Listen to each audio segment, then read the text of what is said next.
अस्सलाम वालेकुम, this is me Ahmed Raza and you are watching how to do this. CSS की series जो हमने जिसका आगाज़ किया था, आज उसका 9th लेक्चर है, जिसमें हम देखेंगे सीएसएस कम्बिनेटर्स क्या होते हैं। सबसे पहले हम इसकी डेफिनेशन देख लेते हैं कि सीएसएस कम्बिनेटर्स होते क्या हैं।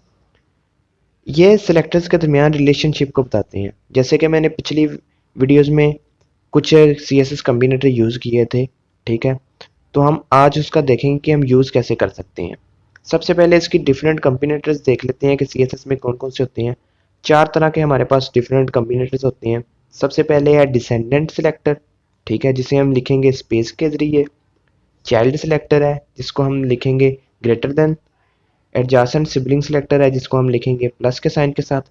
जनरल सिबलिंग सिलेक्टर है, जिसको हम लिखेंगे ये निगेशन बार के जरिए, ठीक है। चलिए हम एक एक करके इसका प्रैक्टिकली देख लेते हैं। मैं सबलाइम ओपन कर लेता हूँ। यहाँ पे मैंने कुछ कोड लिखा हुआ है, ठीक है। यहाँ पे मैंने कुछ कोड लिखा हुआ है, एक डिव बनाया है। डिव के अंदर मैंने 3 पैराग्राफ लिखे हैं, पैराग्राफ 1, पैराग्राफ 2, पैराग्राफ 3। पैराग्राफ 3 को मैंने स्पैन के अंदर लिखा हुआ है, ठीक है। पैराग्राफ 4 को डिव के बाहर और पैराग्राफ 5 को भी डिव के बाहर। तो इस तरह मैं सबसे पहले मैं आपको दिखा देता हूँ कि डिसेंडेंट सिलेक्टर क्या होता है। इसको हम लिखेंगे स्पेस के जरिए। सिंपल मैं यहाँ पे स्पेस कर दूंगा, ठीक है। डिव और पी के दरमियान स्पेस है। अब डिव है ना, उसके इनसाइड पी है। जितने भी इनसाइड पी हैं, कितने हैं, 1 2 3, उनका बैकग्राउंड कलर येलो कर दो। डिसेंडेंट का मतलब होता है कि जो आपने पहले सिलेक्टर लिखा है उसके बाद जो आपने सिलेक्टर लिखा है। मैंने डिव पहले लिखा है और पी बाद में लिखा है। डिव के इनसाइड जितने भी पी हैं उनका बैकग्राउंड कलर हमने क्या करना है, येलो करना है। आप कोई भी प्रॉपर्टी यहाँ पे सीएस की यूज कर सकते हैं। मैंने सिर्फ बैकग्राउंड कलर येलो किया। इसका ये मतलब है डिव के अंदर जितने भी पी हैं उनको आपने क्या करना है, बैकग्राउंड कलर येलो करना है। मैं इसे ओपन इन ब्राउजर करके देख लेता हूँ, ठीक है। ये देखिए, सॉरी मैंने सेव नहीं से किया, सेव करना पड़ेगा। अभी मैं करूँगा रिफ्रेश। ये देखिए, डिव के अंदर हमारे पास 3 पैराग्राफ थे, पैराग्राफ 1, पैराग्राफ 2 और पैराग्राफ 3। उनका उन्हें बैकग्राउंड कलर क्या कर दिया है, येलो कर दिया है, ठीक है। ये था हमारे पास डिसेंडेंट सिलेक्टर, ठीक है। इसे आप ऐसे यूज कर सकते हैं। नेक्स्ट हम देख लेते हैं चाइल्ड सिलेक्टर। चाइल्ड सिलेक्टर को हम ग्रेटर देन के जरिए लिखेंगे, ठीक है। अब चाइल्ड सिलेक्टर का ये मतलब है कि डिव, अब डिव हमारे पास फादर है और पी हमारे पास चाइल्ड है, ठीक है। डिव का जो पी चाइल्ड है ना, सिर्फ हमने उसको उसका बैकग्राउंड कलर येलो करना है। अब देखिए डिव के चाइल्ड कौन कौन से हैं, पैराग्राफ 1, पैराग्राफ 2 और स्पैन है, ठीक है। ये इसके अपने चाइल्ड है। लेकिन यहाँ पे हमने सिर्फ पी के चाइल्ड को देखना है। जो हमारे पास पी है ना, ये पैराग्राफ 3, ये इसका ग्रैंड चाइल्ड है। बाकी पैराग्राफ 1 2 ये इसके चिल्ड्रन है, ठीक है। सिर्फ इनके जो इसके अपने चिल्ड्रन है, इनकी इनका ये बैकग्राउंड कलर क्या करेगा, येलो करेगा। जो इसका ग्रैंड चाइल्ड है उसको नहीं छेड़ेगा ये, ठीक है। चलिए हम ये भी देख लेते हैं। सेव किया और यहाँ पे रिफ्रेश किया।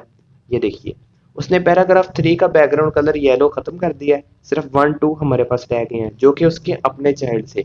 ग्रैंड चाइल्ड को उसने नहीं छेड़ा।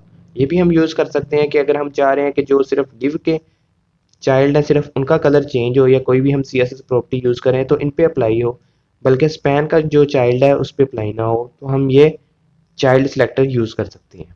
नेक्स्ट है हमारे पास एडजासेंट सिबलिंग सिलेक्टर। सिंपल है, इसे भी हम प्लस के जरिए लिखेंगे, ठीक है। इसका ये मतलब होता है डिव क्लोज होने के बाद जो इमीडिएट पी आया है, जो इमीडिएट पी पैराग्राफ हमारे पास आया है, सिर्फ उसका बैकग्राउंड कलर हमने येलो करना है। और याद रखिएगा कि जब भी डिव क्लोज हुआ है, जो पहला पैराग्राफ होगा इमीडिएट, इसके बाद कुछ भी ना हो, तो फिर इसका कलर ये चेंज करेगा। इसे हम देख लेते हैं। ये देखिए, सिर्फ इसका कलर उसने चेंज कर दिया, जो कि फौरी तौर पर उसके आया था, ठीक है। अगर हम इसके दरमियान कुछ भी लिख देंगे ना, फॉर एग्जांपल मैं एक H1 हेडर लिख देता हूँ, कुछ भी लिख देता हूँ, ठीक है, तो ये अब चेंज नहीं करेगा। अब देखिए इसने चेंज नहीं किया, क्योंकि इमीडिएट वो फौरी बाद नहीं आया, पी उसके फौरी बाद नहीं आया, इस वजह से उसने चेंज नहीं किया।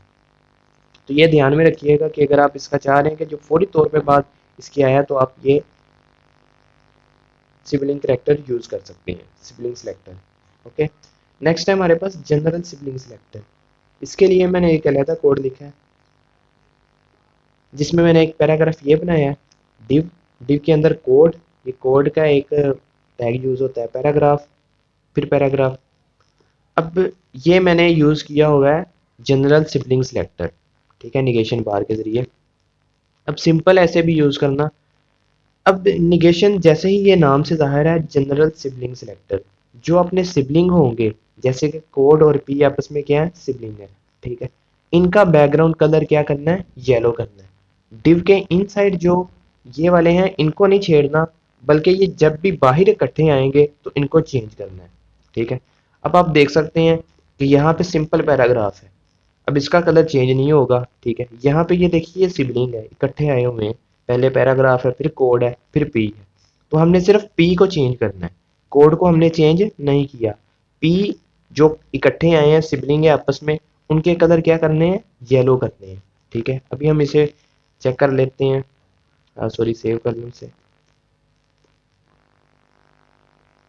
ये देखिए पैराग्राफ 3, पैराग्राफ 4 जो आपस में सिबलिंग है, ठीक है, इसके ऊपर मैं जितने मर्जी पी लिख दूं या इसके पहले भी लिख देता हूं, तो आप देखिएगा अब क्या फर्क पड़ता है। ये देखिए, क्योंकि ये आपस में सिबलिंग है, पी आया, उसके बाद फिर पी आया, फिर कोड आ गया, ये इसका सिबलिंग है, फिर ये इसका सिबलिंग है, ये आपस में सिबलिंग है, ठीक है। तो इस वजह से उसने कोड को, सॉरी बैकग्राउंड कलर को येलो कर दिया। सिंपल है ये, इसमें कोई इतनी ज़्यादा मुश्किल नहीं है। ज़्यादा हमारे पास यूज़ जो हम करते हैं वो डिसेंडेंट सिलेक्टर स्पेस यूज़ करते हैं, फिर चाइल्ड सिलेक्टर यूज़ करते हैं, ज़्यादा हमारे पास यही दो यूज़ होते हैं। तो आई होप आपको अच्छी तरह समझ आ गई होगी। हमारा लिंक नीचे ग्रुप का है, अगर आपने वो ज्वाइन नहीं किया तो प्लीज़ उसे ज्वाइन कर लें, और प्लीज़ सब्सक्राइब कर दें। इस चैनल को सब्सक्राइब करने से आपके पैसे नहीं लगते, लेकिन हमारी बहुत सी मदद हो जाती है। इस वीडियो को लाइक कर दें, अगर आपको ऐसी वीडियो चाहिए तो इस वीडियो को प्लीज़ लाइक कर दें। Thank you so much.